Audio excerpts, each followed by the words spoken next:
Hello, everyone, and welcome back to the Whatever the I Want podcast, where I, your host, Gabby, get to talk about whatever the I want.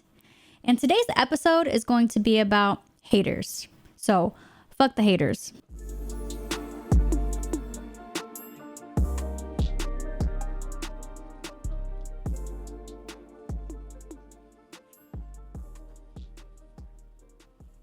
Most of you might be thinking, Gabby, haters? What do you know about haters? But let me tell you something.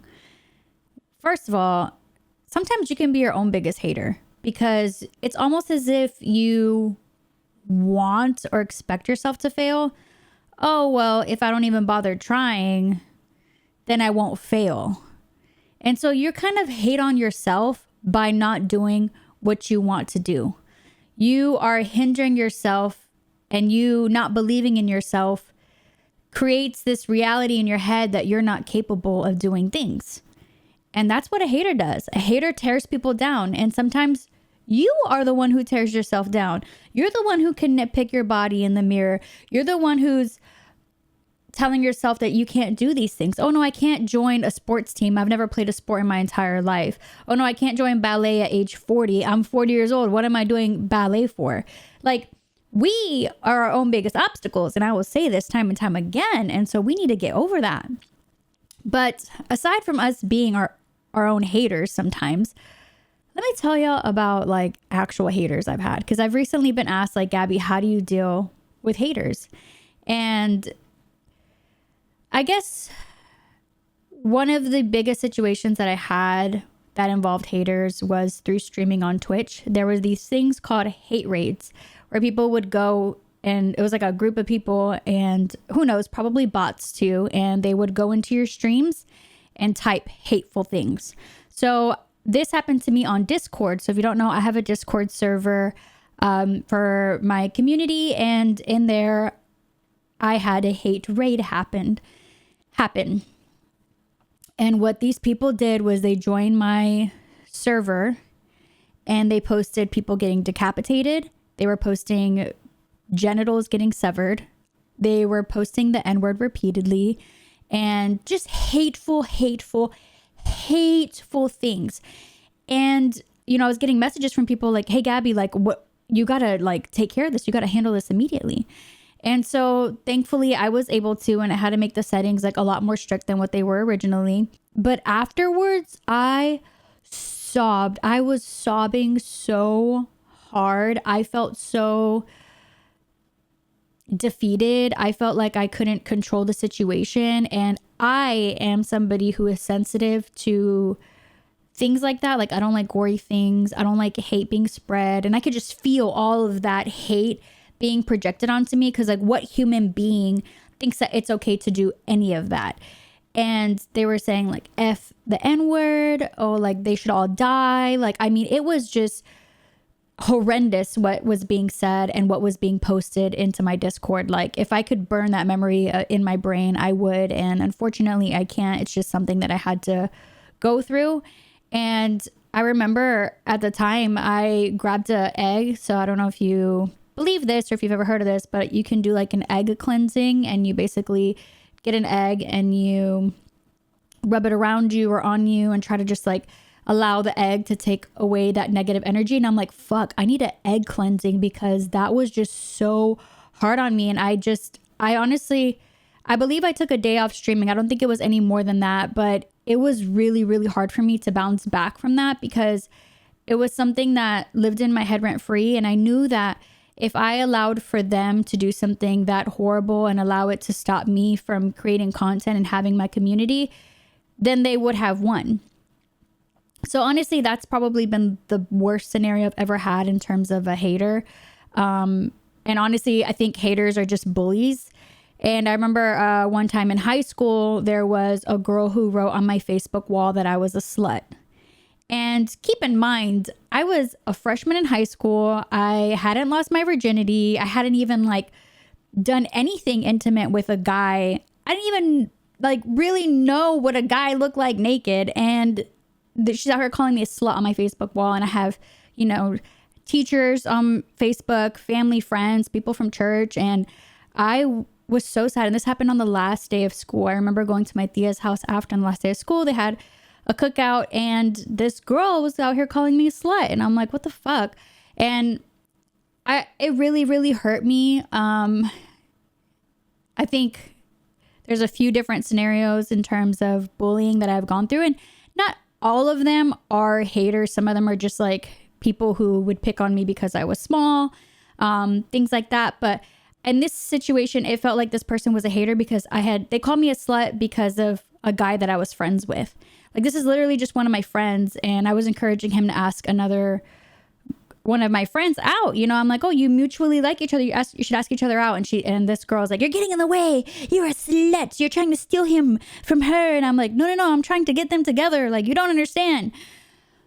But I mean, you gotta let go of that stuff. I remember for a while I held on to it, but I was like, I don't know, over time you just kind of get over things.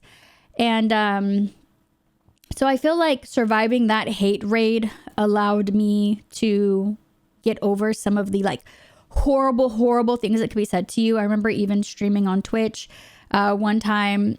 You know, I grew out my arm hair. I spent a lot of time of my life shaving my arms, like shaving literally every hair on my body because my cousins did it. So I'm like, oh, it must not be attractive for a woman to have hair on their body because my cousins do it. And so I remember even down to the point where my cousins were telling me that they were shaving their lower back and like down to their nipples. I'm like, fuck, like I gotta shave that too. Like, it was just like ridiculous, the beauty standards that I had for myself. I know that society put a lot on us, but I feel like us women also put even more on ourselves. And I felt like if I could survive those...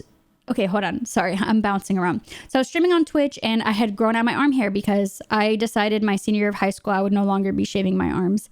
And I grew my arm hair out, and I remember I was going like this and talking, and a guy was like, ew, you have arm hair? And I'm like, yeah, and you probably have hairy ass balls and you live in your mom's basement, but you're out here sitting in my stream talking to me about my fucking arm hair whenever arm hair is completely natural. And I'm just like going off in this stream. And kudos to all the women who have had my back. Kudos to all the women who watch this podcast. The majority of people who watch this podcast are women, and I love seeing women support women. We need more of that in this world, because in a world that's so divisive, we got to stick together, y'all. And we were all like in chat, like, yeah, that's right, you hairy ass ball motherfucker, blah, blah, blah. But I mean, that's not how we should have like handled that situation. Like, you should not retaliate hate with hate, but sometimes it's just, you can't help it. But that's why it's important to like take a step back and to realize like this says so much more about them than it does about you. And recently I was on one of my reels that I had posted, a YouTube short. Somebody commented loser. And then another person commented on one of my videos, my one about Hinge, like, oh, you're being love bombed. And I have to remind myself that the people in the World Wide Web, they don't know me. They don't know my life. They just know what I share. And obviously you don't know every minute detail of my life. You don't know every single thing that's ever happened to me and that has led me to where I am now. But you just get like a taste of it, right? I give you more than what most people share on the internet, and it's my space to be able to do so. But at the same time, that person doesn't know my relationship. The person just calling me a loser is like, okay, like, and you got what from that? Like, you know, so I think that it's just so important to just like ignore haters, because it almost was like,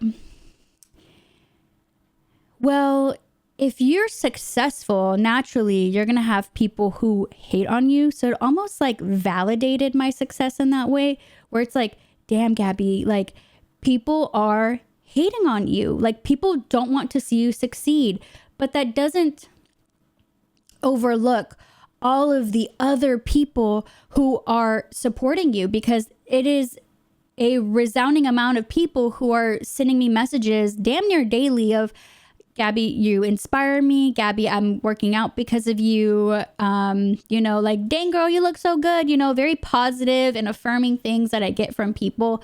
And I don't say that to be cocky. I say that because I'm so grateful, and I'm just like acknowledging that I mean, it is nearly daily. I have been posting more of my life more onto social media. I kind of have gone through phases of like, I'll post every day and then I won't post at all for like 3 weeks. And I'm just trying to not necessarily be more consistent, like with the idea of being more consistent, but just the idea of just sharing my life more, because there was a while where I did share a lot of my life, but it almost felt like I was feeling forced to share versus wanting to share. And I think that that shift has changed in my mind.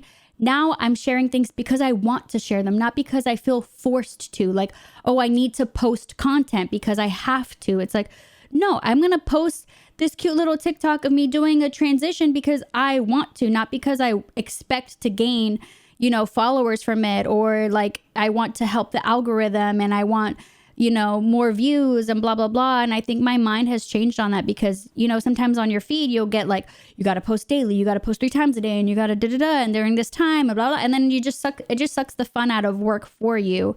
And that's like a fine line that I have, is like, this is work, but it is also play. So it's just like, depends on the day for me. You know, some days it may feel a little bit more like work. Some days it may feel a little bit more like play. But for the most part, it does just feel like play, and it is fun for me. And, you know, even today I was like, I don't know what I'm going to film. I had the idea of talking about haters written into my notes app. And I'm like, I don't really feel like changing. I went to hot yoga today and I was wearing my shirt and my sweatshirt. And side note, do you pronounce it Weenie the Pooh or Winnie the Pooh? Because I was here in Chicago and a girl had a Weenie the Pooh tattoo, and I was like, I like your Weenie the Pooh tattoo, and she's like, oh yeah, I love Winnie the Pooh. And I'm like, bro, have I been saying it wrong my whole life? Like in my head, I'm like, girl, I'm from the hood. I say crown. I don't say crayon. Like, how do y'all say these things? Because like, it's just so crazy how people pronounce things differently based off of where they're from or even their family. Like my grandpa calls Dunkin' Donuts Dunkin' Donuts. So like we say it like that, like playfully, but obviously he has a very thick accent, and so that's why he says it like that.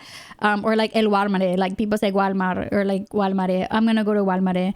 Or even like Target to make it bougie, or like I call Lululemon Lululemon because my sister had like, she would wear a lot of Lululemon, so we're like, okay, we gotta give it a bougier name, which she said came from somebody else. So like, it's also so crazy that like, you know, you think that you like language is like taken language is like taken from the people around you, and you say phrases and things based off of like the people around you. It's a fascinating thing. But yeah, I mean, I think that about sums up some of the situations that I've had with people hating on me. Obviously, I'm sure there will probably be other situations of people saying hateful things to me, but I think it's about knowing your worth, your own value, and standing on that. Like, stand on business. Like, okay, you think I'm a loser. Well, that's cool. Like, what good does it do for me to like sit here and cry about it? And say that it does make me cry. You know, at some point you got to get over it. I can't sit here and cry about it and then have a month go by without me releasing an episode or posting something because of what this one person said. When I have bigger goals, I have way bigger goals, I have way bigger dreams, and I'm not going to allow this person to stop me, to try to divert me from my goals. It's almost like when people say that the devil tries to distract you, it's like one of those situations. It's like they want you to fail. They want you to quit. They want to hold that over you. Like, oh, I'm the reason why this person did this. And it's almost like an ego boost for them. So the best thing that you can do is pour water over the fire. Like, I'm fine. I'm chilling. You can think I'm a loser all you want. But at the end of the day, I know that I'm not. I know that there's a lot of other people in this world who don't think that I am either. And when I'm up at the top, you know, doing my thing, I'm not even going to look at you. A wise woman once said, haters gonna hate, hate, hate. Players gonna play, play, play. I don't know about y'all, but I'm gonna play and they're just gonna continue to hate. So with that, don't be your own hater and don't hate on other people. Sometimes it can happen. You're like, oh, well, you know, this person's only successful because they had XYZ done. Oh, this person's only successful because they're a Nepo baby. Oh, this person's only successful because of XYZ. But it's like, even with some of those Nepo babies, y'all are out here buying their makeup products. Y'all are out here supporting them. So you can't sit here and be like, oh, well, they only have this because of this. And it's like, well, no, they have this because you give them the opportunity to have that. So be mindful of where you're putting your money. Be mindful of where you're putting your time and your energy, because sitting here and hating on other people is not going to do anything for you. Use that energy instead and pour it into yourself. Because if I spend 30 seconds to a minute writing a hate comment on somebody's picture or whatever, imagine all that time collectively, what that could do for me if I spend that time towards editing one of my videos, maybe even having like a self-care day. Don't be a hater, y'all. We got to stick together and spread love. And we just let the haters hate. Thank you so much for watching. Don't forget to follow or subscribe to this podcast and comment down below. What are some situations where you had to deal with a hater and what did you do? Catch you in the next one.